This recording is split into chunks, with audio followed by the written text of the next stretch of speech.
கொண்டு போய் படைச்சு விநாயகருக்கு திருமுழு காட்டி என்ன செய்யற பூஜை எல்லாம் செஞ்சுட்டு நீ வந்துரு அப்படின்னு சொல்லி கொடுப்பாங்க.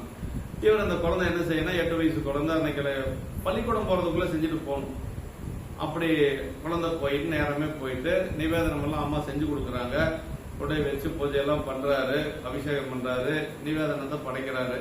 அந்த நிவேதனம் அப்படியே இருக்குது. அப்படியே இருந்த உடனே அவர் என்ன நினைச்சுக்கிறாருன்னா, சரி கொண்டு வந்து வைக்கிற நிவேதனத்துல சாமி சாப்பிட்டுருவாரு அப்படின்னு சொல்லி நினைக்கிறாரு. அதெல்லாம் காட்டுறது தானே. ஆனா அந்த குழந்தைக்கு அப்படி தெரியல. சரி சாமி தினசரி சாப்பிட்டுருவாரு, இன்னைக்கு அதெல்லாம் அப்படியே இருக்கு, அதனால நம்ம பூசையில ஏதாவது தப்பு பண்ணிட்டோமா, பூசையில தப்பு பண்ணதுனால சாமி சாப்பிடலையாட்டு இருக்குன்னு அவர் நினைச்சுக்கிறார்.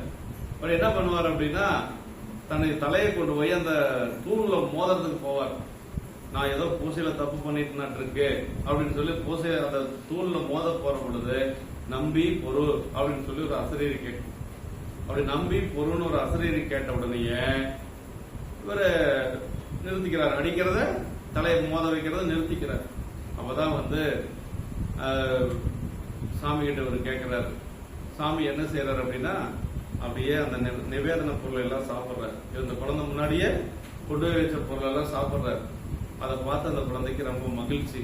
அப்ப அந்த குழந்தை என்ன சொல்லுது அப்படின்னா, பள்ளிக்கூடம் போறதுக்கு காலதாமதம் ஆயிடுச்சு, போனா ஆசிரியர் மிரட்டுவாரு, எனக்கு எல்லா கலைகளையும் நீங்களே சொல்லிக் கொடுங்க சாமி அப்படின்னு சொல்லி கேட்கிறாரு. அவரே சொல்லிக் கொடுக்கிறார்.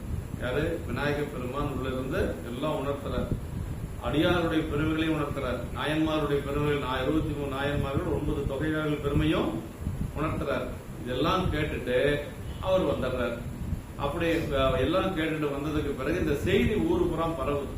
அப்படி பரவுற பொழுது ராஜராஜ சோழன், அபயசேகரன் சொல்லி ஒரு ராஜராஜ சோழன், அவருக்கு இந்த செய்தி போகுது.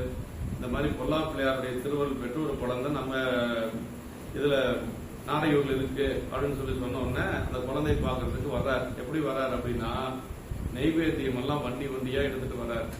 அந்த நெய்வேத்தியத்தை எல்லாம் அங்க அந்த ஊரை எல்லையே பிடிக்கலையா, அத்தனை தூரத்துக்கு நைவேத்தியத்தை வச்சு படைச்சாங்களாம் விநாயகர் பெருமானுக்கு.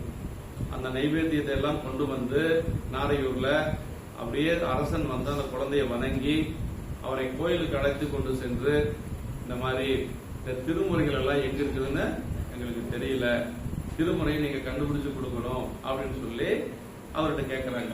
அப்படி கேட்ட உடனே நம்பியாண்ட நம்பிகள் என்ன பண்ணாருன்னா, விநாயகர் பெருமான்கிட்ட விண்ணப்பம் வைக்கிறார். பெருமானே, இந்த திருமுறைகள் எல்லாம் எங்க இருக்குதுன்னு தெரியல, அது நீங்க எங்க இருக்குதுன்னு எங்களுக்கு சொல்லணும், நீங்க தான் அதை காட்டணும் அப்படின்னு சொல்லி இவரும் விண்ணப்பம் வைக்கிறார். அந்த நிவேதனம் எல்லாம் சாமி சாப்பிட்டார். அவை கொண்டு வந்த நிவேதனத்தை எல்லாம் சாமி அப்படி